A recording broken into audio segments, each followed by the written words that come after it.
வணக்கம். இன்றைய முக்கிய செய்திகள். புதுச்சேரி முதல்வரின் பாராளுமன்ற செயலர் திரு ஜான்குமார் எம்எல்ஏ அவர்களின் பிறந்தநாள் விழா இன்று அவரது ஆதரவாளர்களால் சிறப்பாக கொண்டாடப்பட்டது. புதுச்சேரி முதல்வரின் பாராளுமன்ற செயலாளரும் காமராஜ் நகர் தொகுதி பாஜக சட்டமன்ற உறுப்பினருமான திரு ஜான்குமார் அவர்களின் பிறந்தநாள் இன்று அவரது ஆதரவாளர்களால் சிறப்பாக கொண்டாடப்பட்டது.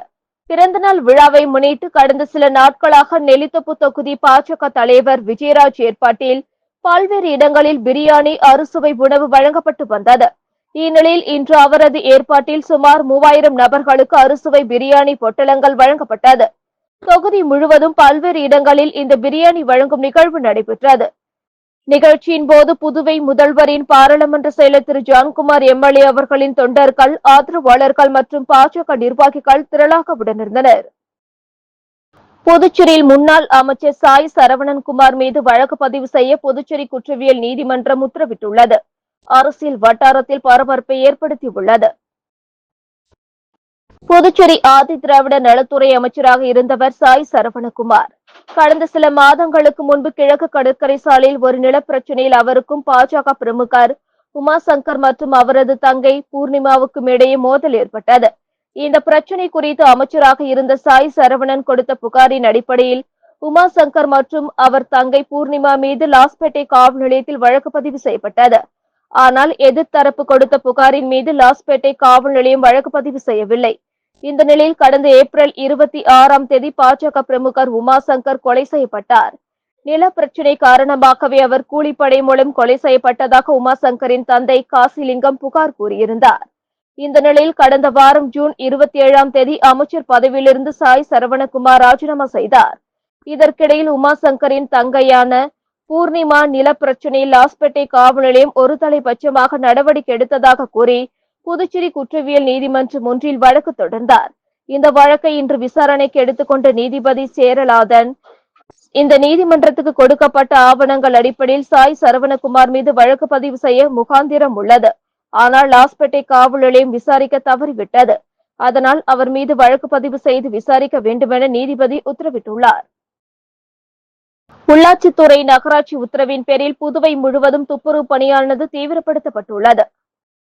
புதுச்சேரி உள்ளாட்சித்துறையின் கீழ் நகராட்சி மேற்பார்வையில் புதுச்சேரி முழுவதும் துப்புரவு பணியானது மேற்கொள்ளப்பட்டு வருகிறது. இதில் சில தொகுதிகளில் சரிவர குப்பைகள் அள்ளப்படாமல் உள்ளதாக பல்வேறு குற்றச்சாட்டு எழுந்த நிலையில் 2 நாட்களுக்கு முன் சட்டமன்ற உறுப்பினர் நேரு உருளையன்பேட்டை தொகுதியில் குப்பைகள் சரியாக வாருவதில்லை என குற்றச்சாட்டு முன்வைத்து உள்ளாட்சித்துறையை முற்றுகையிட்டு போராட்டம் நடத்தினார். அதனைத் தொடர்ந்து உள்ளாட்சித்துறை நகராட்சி உத்தரவின் பேரில் கிரீன் வாரியர் தனியார் நிறுவனம் மூலம் புதுவை முழுவதும் துப்புரவு பணி தீவிரப்படுத்தப்பட்டுள்ளது. இதனால் புதுச்சேரி முழுவதும் உள்ள பகுதிகளில் கிரீன் வாரியர் ஊழியர்களால் மக்களுக்கு சிரமம் இல்லாமல் வாய்க்கால்கள் அடைப்பெடுப்பது, குப்பைகளை வாருவது என ஊழியர்கள் தனது வேலைகளை தீவிரப்படுத்தியுள்ளனர்.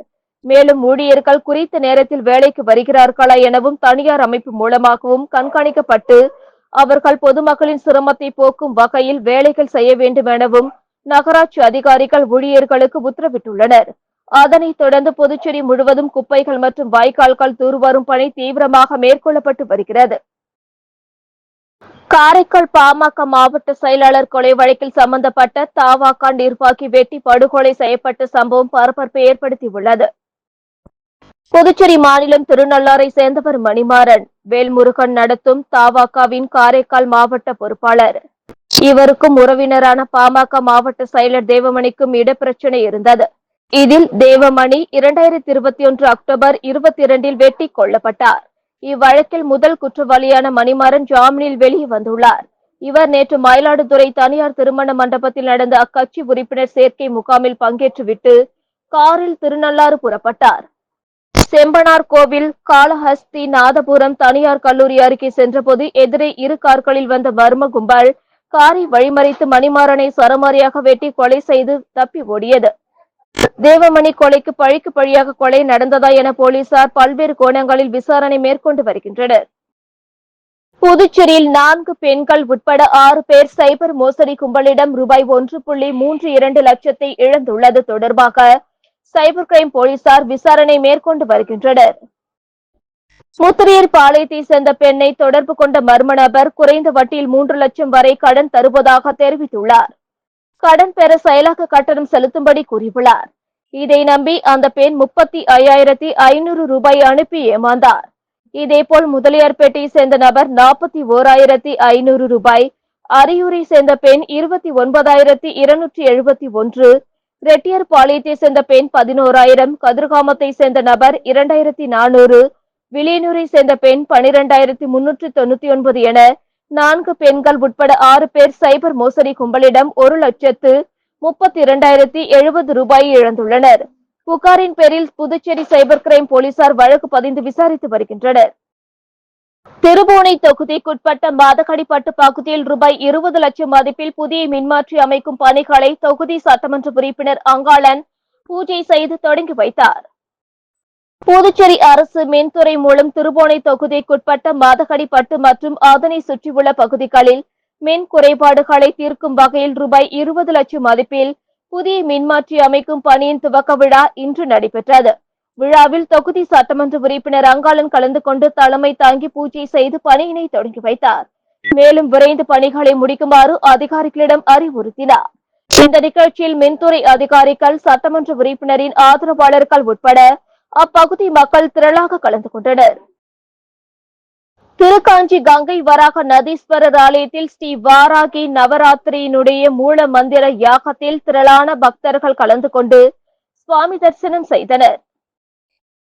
திருக்காஞ்சி கங்கை வராக நதீஸ்வரர் ஆலயத்தில் எழுந்தருளி அருள்பாலித்துக் கொண்டிருக்கும் அன்னை மங்கள வராகியினுடைய ஆஷாட நவராத்திரி தினம் கடந்த 10 நாட்களாக நடைபெற்று வருகிறது. அதன் நிறைவாக நேற்று காலை ஸ்ரீ வாராகி நவராத்திரியினுடைய மூல மந்திர யாகம் வெகு சிறப்பாக நடைபெற்றது. 9 சுமங்கலிக்கு சுவாசினி பூஜை செய்யப்பட்டது. அதனைத் தொடர்ந்து மகா பூர்ணாஹீதி கலசாபிஷேகமும், மாலை வராகி அம்மன் சந்தனக்காப்பு அலங்காரத்தில் சிறப்பு தீபார்த்தனையும், உற்சவர் வராகி அம்மன் குதிரை வாகனத்தில் எழுந்தருளி திருவிதி உலாவும் சிறப்பாக நடைபெற்றது. இதில் திரளான பக்தர்கள் கலந்து கொண்டு சாமி தரிசனம் செய்தனர்.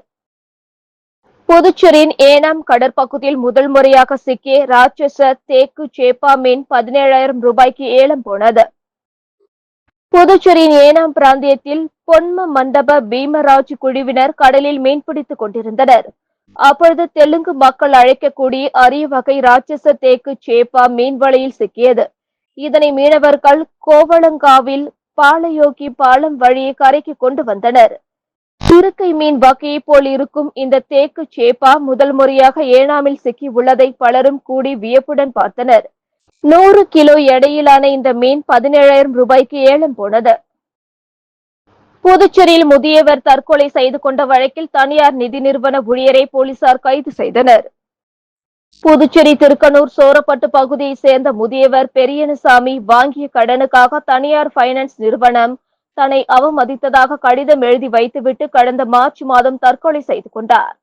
இக்கடிதத்தின் அடிப்படையில் அவரது மனைவி அளித்த புகாரின் பேரில் திருக்கனூர் போலீசார் வழக்கு பதிவு செய்து விசாரணை மேற்கொண்டனர். அதில் கடிதம் பெரியனசாமி எழுதியதுதான் என்பது சமீபத்தில் உறுதியானது. இதையடுத்து நிதி நிறுவன மேலாளர் ஜெயச்சந்திரன், ஊழியர் சக்திவேல், முருகன் ஆகியோர் மீது போலீசார் தற்கொலைக்கு தூண்டியதாக வழக்கு பதிந்தனர். தனியார் நிதி நிறுவன ஊழியரான முதலியார்பேட்டை லட்சுமி நகரை சேர்ந்த சக்திவேல், முருகன் என்பவரை சப் இன்ஸ்பெக்டர் பிரியா மற்றும் போலீசார் நேற்று கைது செய்து நீதிமன்றத்தில் ஆஜர்படுத்தி சிறையில் அடைத்தனர். இதுவுடன் செய்திகள் நிறைவடைந்தன. வணக்கம்.